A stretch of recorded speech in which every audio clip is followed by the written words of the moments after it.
কবিতাৰ শিৰোনাম নৈপৰীয়া ছোৱালীজনী। কবি যুগল লোচন দাস।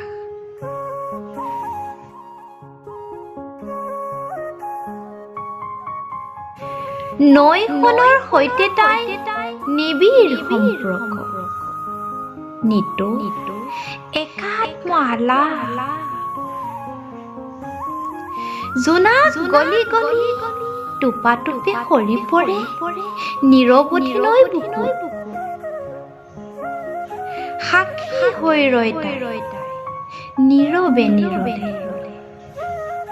প্ৰশ্ন কৰে, জোনৰ সৈতে তোমাৰ সম্পৰ্ক কি? প্ৰেম নে আক্ৰোশ? জোনাক নহয়, তোমাক ভাল পাওঁ আৰু জোনাকেও ভাল পায় তোমাক। সেয়ে গলি গলি মোৰ বুকুতেই যাহ যায়,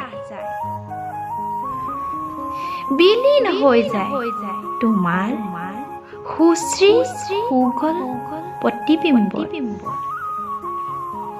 নৈপৰীয়া ছোৱালী তুমি, দেহৰ ভাজে ভাজে মিঠা যৌৱন।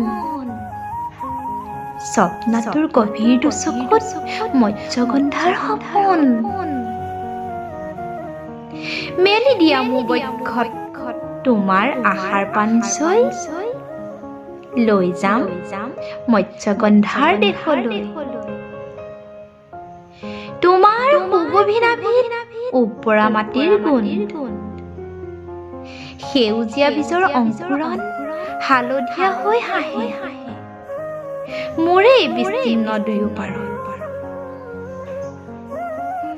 নৈ আলাপত বিমুগ্ধতাই, মই এবাৰো সেই মৎস্যগন্ধা। মোৰ সুবাসে কৰে জানো তোমাক উন্মাদনা? নৈখন আছে বাবেই তুমি মৎস্যগন্ধা। তুমি অবিহনে মোৰেই বা অস্তিত্ব ক'ত?